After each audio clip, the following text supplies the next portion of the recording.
Esta imagen hizo historia. Michael Jordan volando hacia el aro. El salto que inspiró el famoso logotipo de Jumpman. Pero hay algo que casi nadie sabe. En esa foto, Jordan no llevaba Nike, llevaba New Balance. Meses después firmaría con Nike y el resto es historia. Lo que nadie imaginó es que décadas más tarde, New Balance volvería a la cancha. No como el eterno secundario, sino como el inesperado rival. La historia de New Balance no nació en una pista de atletismo, ni en un laboratorio de diseño. Nació en un jardín de Boston, hace más de un siglo, bajo la mirada curiosa de un inmigrante británico llamado William J. Riley. Era 1906 y el mundo estaba cambiando a una velocidad vertiginosa. Las ciudades crecían, las fábricas rugían y por primera vez en la historia moderna, millones de personas pasaban más horas de pie que sentadas. Pero el calzado de la época era una tortura. Riley, un hombre meticuloso y autodidacta, buscaba una solución para algo tan simple y tan esencial como la comodidad del pie humano. Y como tantos inventores, encontró su inspiración donde nadie miraba, en la naturaleza. Mientras caminaba por su jardín, observó cómo las gallinas se movían con total equilibrio, sin tambalearse, sin esfuerzo. Su secreto estaba en la forma de sus patas. 3 puntos de apoyo perfectamente distribuidos que imitaban la estructura de una pata de gallina. Lo llamó el Arch Support System. Y aunque hoy suene simple, en aquel momento fue una revolución biomecánica. Así nació New Balance, un nombre elegido, precisamente, por ese concepto. El nuevo equilibrio entre anatomía, movimiento y confort. Una marca que no se inspiró en la velocidad ni en la fama, sino en algo más profundo, la estabilidad.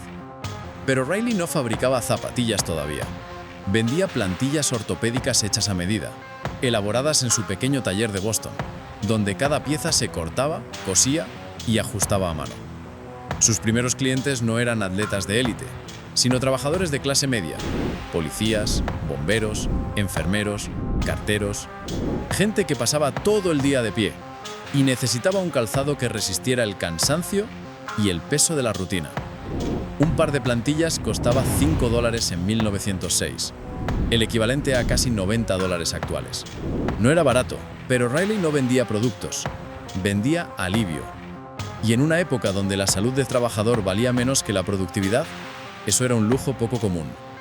Durante las siguientes décadas, New Balance se convirtió en un pequeño secreto entre quienes priorizaban el bienestar sobre la apariencia. No tenía campañas publicitarias, no había estrellas deportivas, ni logos llamativos. Solo un taller, un artesano y un principio. Cada pie es diferente y merece su propio equilibrio. Fue recién en los años 30 cuando Riley y su pequeño equipo dieron un paso más allá. Usando su experiencia en biomecánica, diseñaron la primera zapatilla deportiva New Balance, hecha a mano, ligera y con soporte anatómico interno. Cada par se fabricaba por encargo, adaptado al pie del cliente. Era una zapatilla funcional, sin adornos, hecha para rendir, no para impresionar. Mientras tanto, al otro lado del Atlántico, Adidas y Puma comenzaban su rivalidad en Alemania, y en Estados Unidos, Converse ya calzaba a los primeros jugadores de baloncesto. El mundo del deporte se movía hacia la fama y el espectáculo. Pero New Balance seguía otro camino. Mientras todos corrían tras la gloria, Riley seguía concentrado en el pie, no en la fama. Y esa filosofía, humilde, casi artesanal, sería la base de una marca que, más de un siglo después, seguiría definiéndose por lo mismo. No la velocidad, sino el equilibrio. En 1960, New Balance lanzó el Trackster, el primer zapato para correr disponible en diferentes anchos. Una idea simple, pero revolucionaria. No todos los pies son iguales, así que los atletas merecían un calzado adaptado a su forma, no al revés. El Trackster fue un éxito entre entrenadores universitarios y convirtió a New Balance en sinónimo de ajuste y rendimiento. Mientras tanto, Nike apenas empezaba y Adidas ya dominaba el fútbol global. New Balance era pequeña, casi invisible, pero obsesionada con el detalle.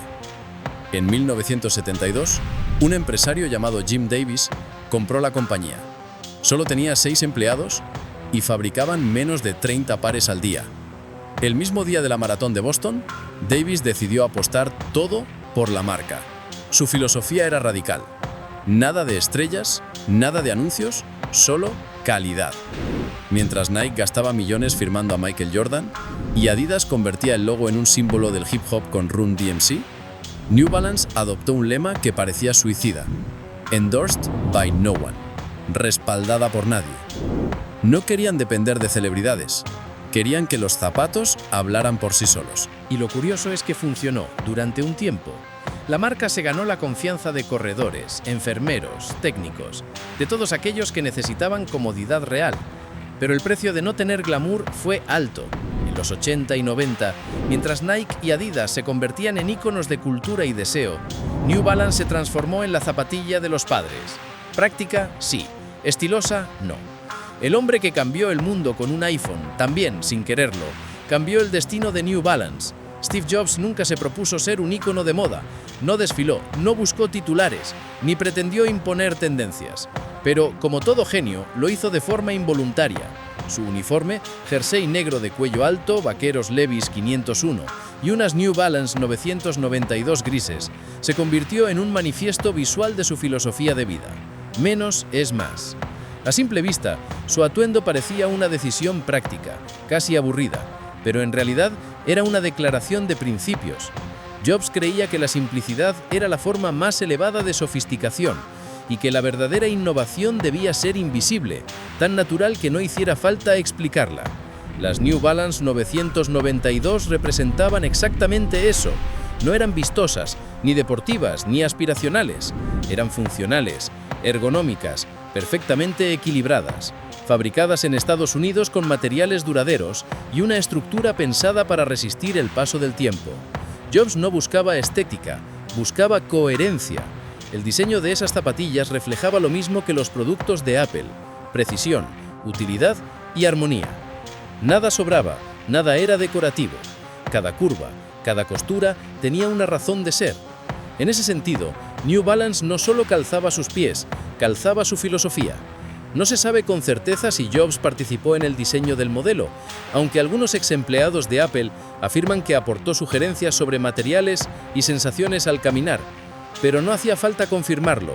Su constante aparición en el escenario, presentando el iPod, el iPhone, el iPad, con las mismas zapatillas grises, bastó para transformar el modelo 992 en un símbolo silencioso de creatividad. Durante años, esas zapatillas se convirtieron en parte del uniforme del mundo tecnológico. Las llevaban ingenieros, diseñadores, programadores, creadores. Gente que no buscaba presumir, sino construir.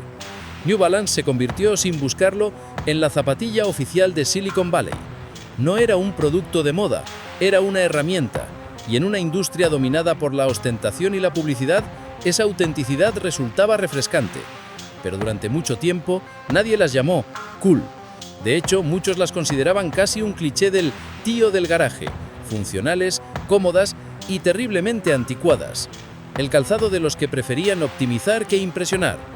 Hasta que un día lo fueron, porque la moda, como la historia, siempre acaba dando la vuelta. Y cuando el mundo se cansó del exceso, del ruido y de lo efímero, miró hacia atrás buscando algo real, algo genuino. Y ahí estaban, ellas, las mismas zapatillas que Steve Jobs había usado para cambiar el mundo, esperando su momento. Ese momento llegaría una década después, cuando el minimalismo dejó de ser aburrido y empezó a ser aspiracional. En 2017 algo cambió. El lujo perdió el miedo al ridículo, y la moda, cansada de la perfección, empezó a mirar hacia lo imperfecto. Balenciaga lanzó el modelo Triple S, un coloso de goma, piel y espuma que costaba $1000 y parecía más una reliquia de mercadillo que una pieza de pasarela. Era enorme, pesado, desproporcionado y, para sorpresa de todos, se convirtió en el objeto de deseo del año. Así nació el fenómeno de los dad shoes, las zapatillas de padre. Grandes, cómodas, retro, una mezcla entre nostalgia y rebeldía. De pronto, el estilo que durante años había sido motivo de burla, esas zapatillas que los padres llevaban para cortar el césped o hacer la compra, se transformó en una declaración de estilo. Los dad shoes no nacieron por accidente, eran una reacción al exceso. Después de una década dominada por los sneakers minimalistas y los diseños ultrafinos, la nueva generación quería justo lo contrario. Formas exageradas, suelas gigantes, autenticidad descarada. No buscaban verse futuristas, buscaban verse reales. Y mientras todas las marcas intentaban reinventarse para seguir la tendencia, New Balance simplemente esperó. No necesitaba adaptarse, porque ya llevaba décadas fabricando ese tipo de zapatillas. Modelos como el 990, el 574 o el 2002R encajaban perfectamente en ese nuevo ideal de feo cool.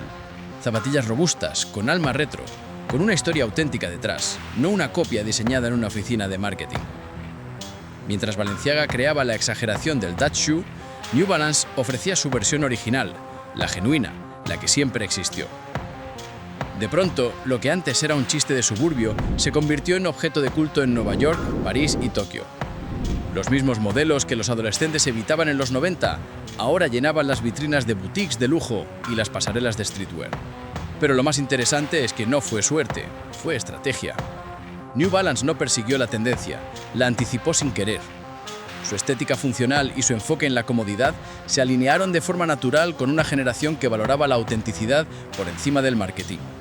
La generación Z abrazó el feísmo, no como una broma, sino como una forma de protesta silenciosa, contra el consumismo, contra la imagen perfecta, contra la idea de que todo debía ser aspiracional. Y en ese contexto, New Balance brilló por lo que siempre había sido: auténtica, honesta, cómoda y sin pretensiones. Mientras otras marcas intentaban fabricar la nostalgia, New Balance ya era nostalgia. Sus diseños no necesitaban rebranding para parecer vintage, eran vintage de verdad. Sus zapatillas no imitaban la estética retro, habían sobrevivido al tiempo sin cambiar.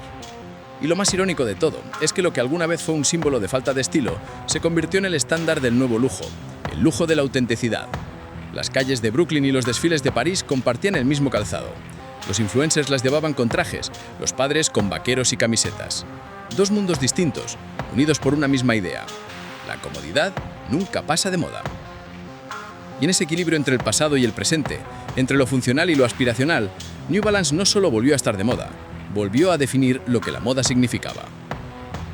En 2008, el hijo de Jim Davis, Chris Davis, empezó a trabajar en la empresa desde abajo.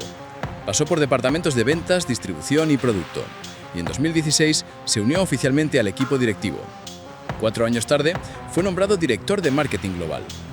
Chris no quería solo vender zapatillas, quería construir una marca con identidad. Hasta entonces, New Balance dependía de promociones y descuentos, publicidad directa, poco emocional. Nike y Adidas, en cambio, vendían cultura. Davis cambió el guión, creó una nueva fórmula. 50% en tácticas probadas, retail sólido, distribución global. 30% en riesgos calculados, gaming, eSports, nuevos públicos. Y 20% en experimentos locos, como aquel bar en Londres donde los corredores podían canjear kilómetros por cervezas. Una locura de marketing, que funcionó. Davis entendió que el poder cultural no se compra, se gana. Y para eso necesitaba alianzas con marcas que conectaran con el público joven. Así nació la colaboración con Aim León Doré, dirigida por Teddy Santis, un diseñador neoyorquino con alma vintage. Juntos redefinieron la estética de New Balance. Minimalista, nostálgica, elegante. El resultado fue explosivo. Cada lanzamiento se agotaba en minutos. New Balance dejó de ser para padres y se volvió objeto de culto. De repente no seguía las tendencias, las creaba. Pero faltaba un territorio por conquistar: el deporte profesional. Durante décadas, New Balance no existía en la NBA. Eso cambió en 2019, cuando firmaron a Kawhi Leonard, uno de los jugadores más talentosos y reservados de la liga. Leonard no sonreía, no bailaba, no buscaba titulares. Era todo lo contrario a las estrellas mediáticas, y precisamente por eso encajaba perfectamente. Ese mismo año, llevó a los Toronto Raptors a su primer campeonato y ganó el título de MVP de las finales. New Balance acababa de volver al mapa. Poco después, la marca firmó a Shohei Ohtani, Coco Gauff y Sydney McLaurin LeBron. No solo atletas exitosos, sino ejemplos de autenticidad y disciplina. Atletas que no hablaban de moda, sino de propósito. Incluso en el fútbol, el terreno más difícil, New Balance encontró su juego con Bukayo Saka, Hendrick y Timothy Weah. Jugadores jóvenes, humildes, pero influyentes. Y todos con una misma premisa: ser diferentes sin querer parecerlo. Mientras Nike y Adidas llenan estadios con su logo, New Balance avanza con discreción. No busca dominar cada disciplina, sino construir un legado en aquellas donde puede aportar algo auténtico. Su lema podría resumirse en una frase: 1 pulgada de ancho, 1 milla de profundidad. No quieren llegar a todos, quieren llegar mejor a los que eligen quedarse. Y funciona. En 2023, New Balance superó los $6.000 millones en ingresos, su máxima cifra en la historia. Ya no son el otro fabricante americano, son la marca que volvió cuando nadie la esperaba. Durante décadas Japón fue el espejo del futuro y Estados Unidos el epicentro del sueño deportivo. Nike y Adidas definieron la cultura del éxito, la velocidad, la juventud eterna. Pero New Balance eligió otro camino, el del tiempo, la paciencia y la autenticidad. Mientras otros corrían, ellos caminaban. Mientras otros gritaban, ellos escuchaban. Y en ese silencio encontraron su identidad. Su historia no es la de una marca que venció a sus rivales, sino la de una empresa que venció al olvido, que demostró que, aun en la era de la inmediatez, el valor sigue teniendo más peso que el hype. Nike creó el sueño de volar, New Balance creó el arte de permanecer. Y tal vez esa sea la mayor lección de todas, que en un mundo que cambia cada temporada, la verdadera innovación no es parecer nuevo, sino seguir siendo necesario. Así que dime, ¿tú también pensabas que New Balance era solo para padres? El mundo cambia, las modas pasan, pero las ideas auténticas siempre vuelven. Si te gustó esta historia, suscríbete y sigue explorando conmigo el negocio detrás de las marcas que están cambiando el juego.